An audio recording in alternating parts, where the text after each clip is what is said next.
They're 20. I mean, they're 125, I think, in the Okay. market. Maybe one. You talk about it. Yeah, Oh, talk okay. about what that one was. Okay, so this is when I graduated from high school, Okay. and then this one here would be when I graduated from basic training, which was after the first 8 weeks in the military. Okay. Hang on. Where did you graduate high school? Are you from? UTHS. Oh wow. Yeah, Wow. here. I've been here all my life, except for when I was in the military. So. Okay, and then talk about your quickly just your military service. Sure. You said you were in Germany. Yeah, I was 8 weeks in California, and then I went down to Georgia for my for my MLS training, and then I went to Germany for the rest of my military time. I was over there a little less than 2 years, and then was discharged for using heroin at that time. So. Okay. You can go. You can shoot him questions now. Okay. So, describe how that came about. You didn't go over to Germany using, did you? No. Well, basically, I would say that I was heading towards being an addict way before I got in the military. At the age of, as soon as I got out of high school, I started using marijuana, and then I graduated to LSD and used that a lot. And then when I went in the military, I was pretty much a drinker and a pot smoker for the first year. And I came home from Germany on leave, and when I left, I'd gotten so into alcohol that I told them I'm going to stop using alcohol. And when I came home, everybody was drinking, so I went to the bars with them. So I didn't quit drinking while I was here. But when I went back, I did. But when I went back over to Germany, I started, within about a month of being there, I started using heroin. I used heroin for the first time, and then got addicted within about a month. And stayed addicted to, I only did heroin for a 1 year period, but that was pretty much long enough, because I really screwed a lot up when I did that. When did you graduate from high school? In 1969. 1960. Yeah. Okay, so I think it's fair to say, not trying to be crass, there are a lot of people out there that smoke and do pot. And Sure. at that time, I'm Yeah. sure there were a lot of people that drink and smoke pot. And yeah, it was the beginning of the hippie age. It was right around that when everybody was a hippie, free love, free everything, So yeah, I fell right into that crowd, and being the rebellious person I was, it just fit like a T, But when you say you were headed toward it, Yeah. do you feel like, that's a lot of people? They just maybe either you have an addictive personality and you don't necessarily move on to doing Yeah. heroin Sure. and whatnot? Yeah, statistically speaking, about 15% of the population is alcohol and drug dependent, so about 7 or 8% of the population is addicted to drugs at this point. And that kind of stays the way it is, because as more people become addicted, more people die, so the percentages stay about the same throughout, That's period an of time. interesting, Yeah. eye-opening thing. It's kind of a life cycle type thing. As people are born, people die. It's the same thing with drugs. As people become addicted, people stop being addicted because they die of their addiction. Wow. Yeah. So, the first time that you tried heroin, do you remember that? Oh yeah, yeah. I snorted it the first time, which means you put it up your nose, because I didn't feel like shooting up was for me. Okay. And so I snorted it, and I loved it. I thought, this stuff here, I don't need anything else ever again. So, and I don't know anybody myself that's done heroin once, not one person. And if you do it once, you're probably going to do it again. Says a lot about the drug. Yes, it does. Yes. It is an amazing drug as far as the way it makes you feel. What does it feel like? It's when you snort it, you just get the pretty much the euphoria. You get very euphoric, okay, and you don't really care about anything after about a half an hour. Okay, you're just out there, so to speak. Okay, most of the time you're nodding out if you've used enough to do that. By nodding out, I mean that you're kind of losing consciousness for seconds at a time or minutes at a time, and you just pretty much go away. And then you come back to consciousness, and you're back with the world again. Then you're back out of it. And after people become addicted to heroin for a while, they are actually doing the heroin to feel normal. And when they're not normal is when they're in withdrawal from the heroin. So the physical withdrawal from heroin is horrible. Okay. And so as early in the day as possible, people are using their first shot of heroin or their first, snort, however they do it. I snorted it for about 2 weeks and pretty much ruined my nose, so I started shooting it after that. I had somebody shoot me up twice, and I learned how to do it myself, and I was off to the races. Wow. Yep. Wow, that's terrifying. It was, and I got hepatitis from shooting with dirty needles, and the guy that shot me up was in the hospital the same day as I was for hepatitis because he got it too from the same needle. And I said, well, I know where I got it from now. So that was some sad stuff. I actually just cured my hepatitis 2 years ago, so I haven't used heroin since 1972. But I just now I'm finally getting rid of the residual effects of that drug. That's crazy. And it's from shooting it, with a dirty needle. Of course, it wasn't from the heroin itself, but it was from the route I was doing it. If that makes sense. It makes total sense. Yeah. That's kind of crazy to think about all of these years later and all of this time that you've not used. It's amazing. It's really amazing. It's still in effect, and they finally came up with some drugs that cure hepatitis, and they really work. So I've been hepatitis free now. It's in my blood for 2 years. They can't detect it in my blood, and that's how they detect that you've got a cure from it. I'm sure I still have a lot of good liver scarring, but that the liver regenerates itself to a certain extent, unless you get to stage 4, and then you get a new liver, or they bury you. Pretty much that's the way it is. Unfortunately, I didn't get to that. So talk about the withdrawal when you were using. I mean, how quickly would that come about? Would you have to use every day in order to not go into withdrawal? If I put it in the morning, okay, by early afternoon, I would want to do it again. I would start feeling it. You could pretty much lose the withdrawal for most of the day. I don't know that you would go to sleep too well that night if you didn't have a little bit more. Once you're hooked, okay, once you're using it, you're going to shoot it usually 2 to 3 times a day. Wow. Yeah. So you got discharged. They found out you I eventually, I did it for a year. They started doing urinalysis testing at that time, and I was one of a large group of people in the military that were discharged this certain way from. For doing drugs, I pretty much got caught twice, and they say if you get caught again, you're getting discharged. And I said, oh well, and I really didn't care.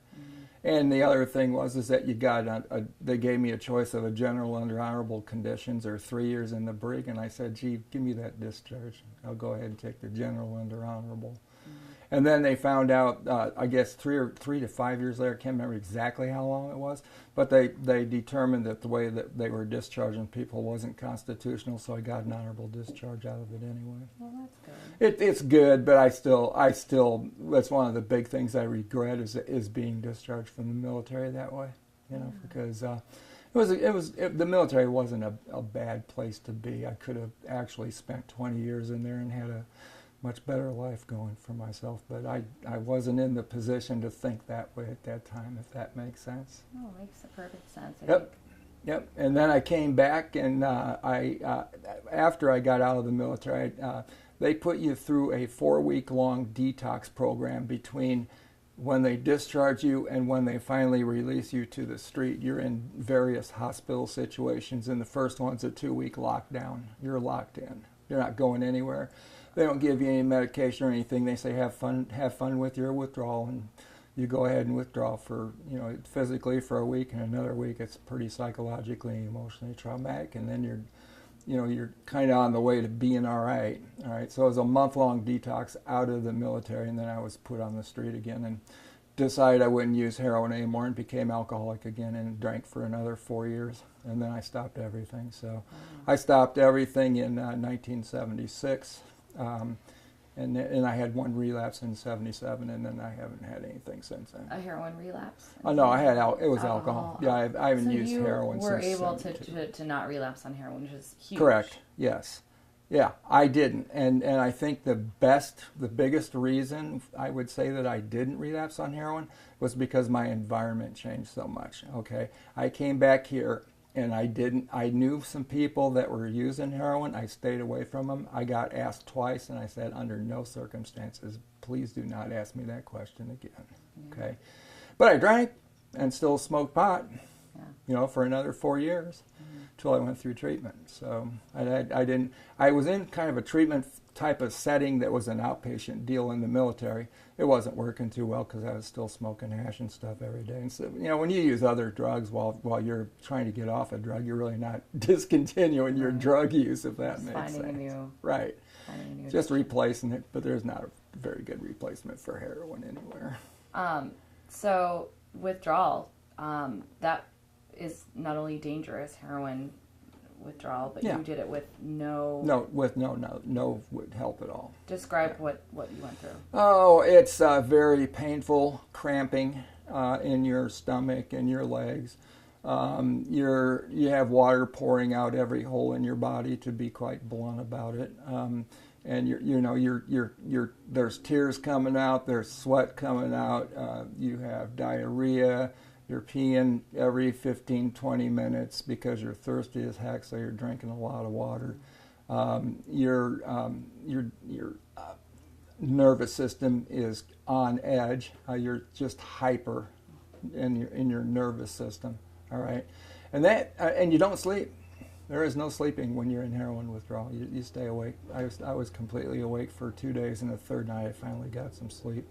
The symptoms kind of subside over the first week, but you're still in a withdrawal situation for about a week to 2 weeks from heroin. It's not a good withdrawal. No, I've heard it's one of the most terrible things. Yeah, very painful and very difficult. Okay. So talk a little bit about because you just retired. Right. You're still working here. You work with people who are Yes, battling sure. heroin addiction. So what has that been like, coming from your background, and what have you seen, I guess, over the years? Well, Has anything changed, or? what I see in the field at this time is that there's a cycling going on. Drugs cycle in large part. Okay, for a long time, crack cocaine was the big drug. Then it's been methamphetamines. Now it's heroin. All right, and that'll cycle on to something else. Okay, I believe that this particular heroin problem that we have today is coming from not just the drug underworld, so to speak, but also from pain medication that's being prescribed by people now. That has gotten under control a little bit more in the last couple of years, but for a while, I mean, if your tooth hurt a little bit, you were getting hydrocodone or something instead of, something that would work like Tylenol or aspirin or something. They were getting hydrocodone now. That's still, still not real difficult to get hydrocodone as far as I'm concerned. So a lot of people these days are beginning their problem with they'll have a surgery or something like that and have a lot of pain. All right, and they will be taking care of that pain by taking medication as prescribed from their physician. All right, and after a while, the pain doesn't. The surgery will be taken care of, so there's no more pain from the surgery. So they'll stop taking the drug and say, "Oops, I don't like not having that drug in my system, so I'm going to manufacture a reason to get that, and they'll have some other pain or something go on, And then how do people make the transition? I know not all of them do. I mean, I know people come in here dependent on just actual opiates, but how do they make that transition sometimes to heroin? Sure, and I'll talk about two different things there. And a lot of times what's going on is that you can only get so many prescriptions for hydrocodone from so many people, from so many pharmacies, before you're pretty much found out as a person who's seeking drugs. All right, so that particular way of doing things is only going to work a limited amount of time, maybe 6 months to a year. After that, there is hydrocodone and all kinds of prescription drugs being sold on the streets. Okay, so that's the way a lot of people go for a while. They'll find somebody on the street that's selling it. Okay, and if that doesn't work, then they'll actually start using the other, like heroin or morphine or something like that. But usually these days it's heroin. How do people on the street even get this stuff? I mean, is it the cartel type Yeah, of stuff? it's all being brought down from large producers of the drug in places like cartels and other countries and things like that. Okay. All right, and then it just kind of comes down through the system. Okay, same way. Yep, legal same way drugs. everything does. Yep, pretty much. Except these days it's being cut with so many different things that are so bad. It's not good. I had a person over here a couple years ago who was. They said they had relapsed on heroin, and so we did a urinalysis test on them.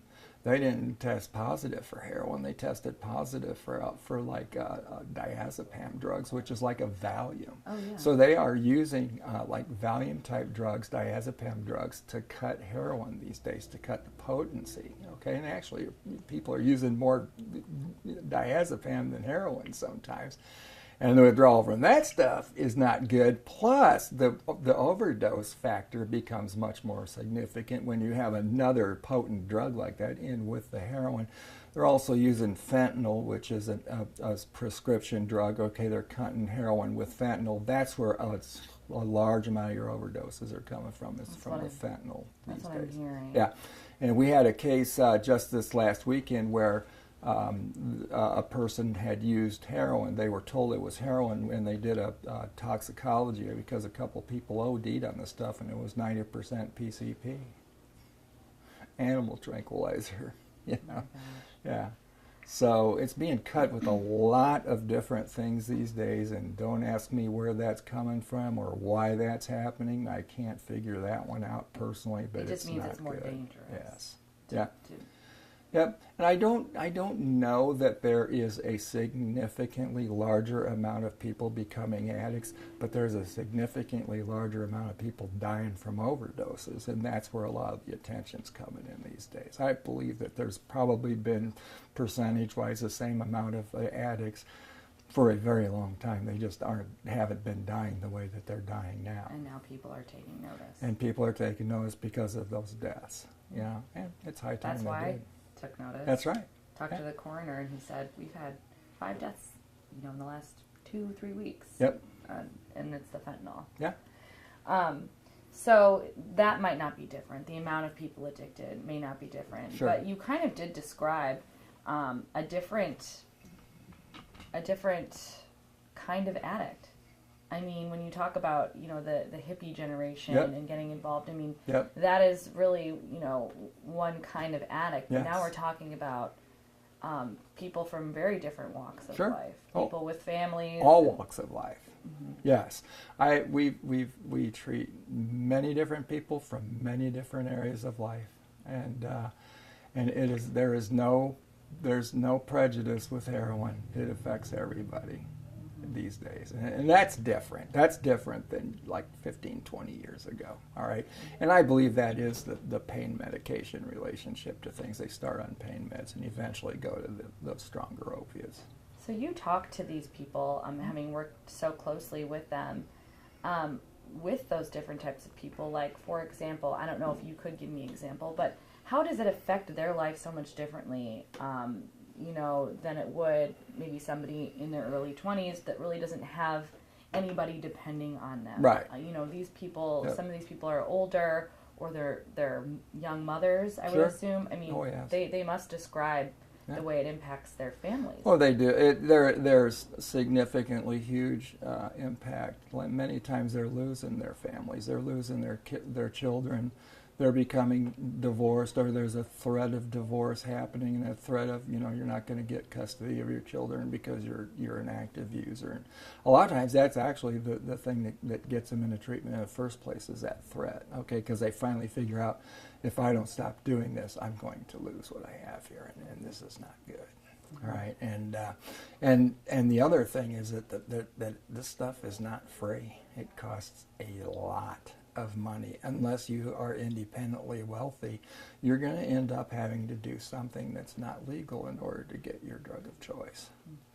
Yeah, that's interesting. Yeah, and I don't care how, where you're at and what your walk of life is, you will eventually turn to that, because that getting that drug in your system and feeling the way it feels as opposed to withdrawing is paramount. It's very important to these people. Sure.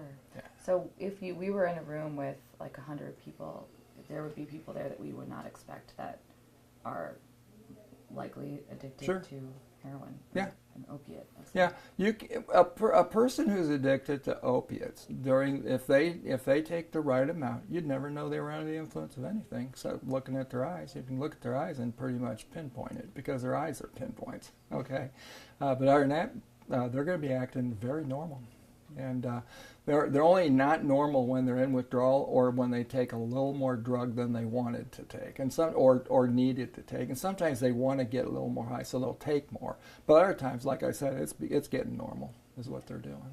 Wow. Okay. Because abnormal is not a good thing. Yeah. Yeah. Okay, so would you say, from your perspective, I'm about done here. From your Sure. perspective, the problem as it stands right now. I guess what's your opinion on it? I mean, how you work every day Yeah. trying to help people move forward from Sure. it as a society with this issue. Yeah. Is there any answer? I believe the large answers they're somewhat getting to. You will not impact the import of drugs into this country in any significant way by trying to do it through a law enforcement thing.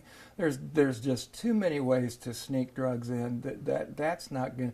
Basically, what has to happen is that the supply side will go down when the demand goes down. All right, and that's only going to go down when people understand and begin to realize what this drug is doing. The unfortunate part about the disease of addiction is that only 10% of all addicts ever access treatment or recovery.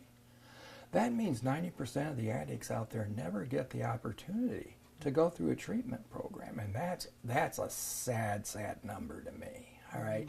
So if you think about a community like the Quad Cities, we have 375,000 people here. So statistically speaking, we have about 40,000 addicts. That's statistically speaking. Could be more, could be less, depending on the community. Okay. If 50% of those people decided that they wanted treatment, we would need to have treatment available for 20,000 people. Right now, we don't have that. We have treatment available for maybe about 7 to 10% of the addicted population, because that's the only people who are ever accessing it is about 7 to 10%. It's a sad number, but it's the truth. Okay, so what needs to happen is that recovery and treatment needs to become more attractive to people, and you make that more attractive by publicly getting out there and trying to get these people to realize and understand that there's another way of life that's available to you, and you don't have to stay addicted if you don't want to. Mm-hmm. Yeah, I think that's important. Yeah. Wow. Yeah. A very different perspective. Yeah. Thank you very much. No problem. Is there anything you wanted to add that I didn't?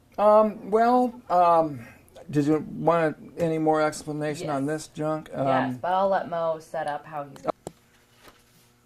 Trying to get these in chronological. Sure. Go ahead. All right. Yeah. So what was the question again? Talk a little bit about your background Okay. in over the last 40 years since Sure. you've All right. been Well, sober. I was probably one of the only people that started working in this field who was hired out of a detox unit. When I had my relapse at 11 months without any alcohol use, I drank 7 beers.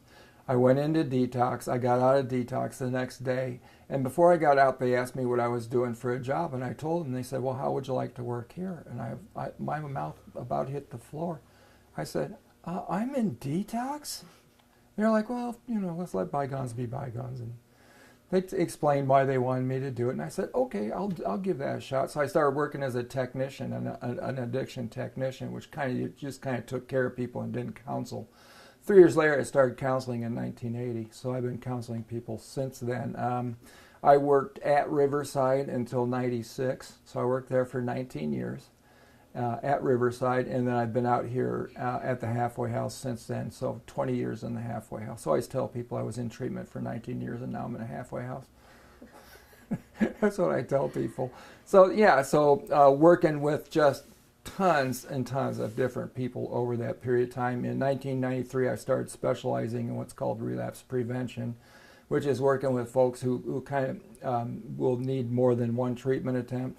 And they have some special things in that that if you help them with their relapse prevention stuff, can help them stay straight a lot better. All right, so I've been specializing in that since 1993. And you would know because you obviously dealt with that. Yes, I had great experience. So for some reason at the age of 17, before I ever used, a thought went through my head: wouldn't it be cool to be a drug and alcohol counselor someday? And it really did go through my head. And I guess I had to have the experiential experience, and went ahead and got that out of the way before I got my schooling. And so then going into the field, worked with regular clients and then relapse prevention with more chronic people after a while. And then once I was out at the halfway house is for people who are after treatment, and they come in after. If they need if they're having a hard time staying sober on the street, okay, it's a place where they can live while they're working and sort of get adjusted to the world and the street a little bit better. And I basically have been here since '96, and I started managing the halfway house in 1999, and I stopped doing that in December. I retired, so now I'm out here 3 days a week just doing counseling, and I'm still doing the relapse prevention training group. So that's great. Yep. I'm sure everybody really appreciates it. I'm sure you see a lot of people. Oh yeah. Over and over again. Sure. Too. We do, and I always tell people this is a disease that recovers in thirds. Okay, about 1/3 of all people who seriously attempt recovery stay straight from their first recovery attempt. Another third has some relapses. And after a while, after they have several, up to 15, 20 even relapses, they decide enough's enough, and they get it together, and they stay straight the rest of their life. So basically what I'm saying is 2/3 of all people successfully recover. The final third dies of some kind of relapse or some kind of addiction-related thing, all right? And they're dying because of their addiction. So 1/3 of the people that seriously attempt recovery, even though they're serious, still dies from addiction, because that's how serious this disease is. All right, so it breaks down into thirds. So 2/3 eventually recover. All right, if you go into any inpatient or outpatient, intensive outpatient situation or an inpatient treatment facility, normally the amount of people, if you have 10 people in treatment, about 3 or 4 of them are serious about recovery at that point in time. Okay, the other people that are in that program are not as serious. They're doing it because they're mandated to do it. In my opinion, it's the staff's job to get them motivated, to be in recovery. And a lot of times that happens, and a lot of times it doesn't. But a lot of times, once a person's exposed to the treatment, they will say, "This is for me. I want this now," and they'll change. I always tell people, and this is really true, the outcomes for people mandated to treatment and not mandated to treatment are exactly the same, and they're exactly the same as far as how many people stay straight and how many don't. Interesting. Yeah. It really Thank is. you. And we find that 95% of the people coming in here have some little push.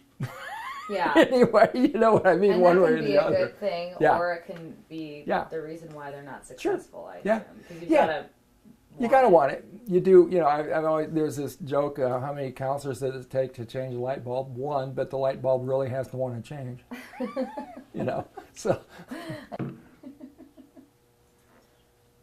Oh. Yeah, it's almost time for me to go to bed. I've decided I don't want to be in recovery, and then go back to using. Okay, and then they can affect however many people were in that group that they talk to. If they got their phone, they call, "Oh, well, I'm with buildings." Yeah.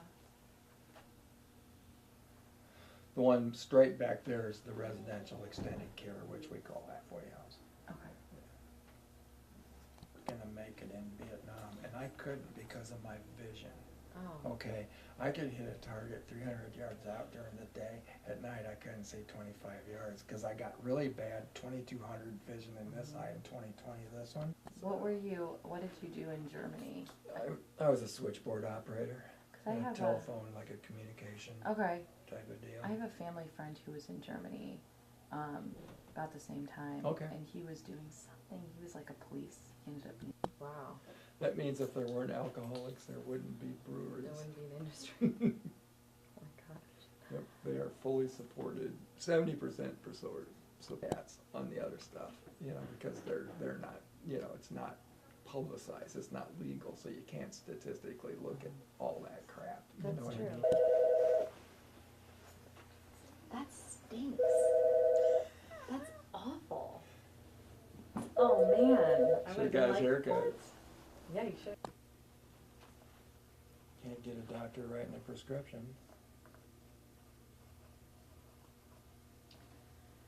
That is a good point though. We could probably use at least some sort of generic like pharmacy prescription filling video.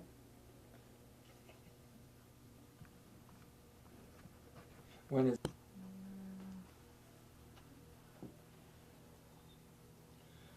Yeah, when I went in the military, we got put, Oh, wow. not all of it, but you could have a haircut that looks something like this, Yeah. okay? Well, and you can kind of see in this Yeah. picture, besides the hat, I didn't have any hair hardly, okay?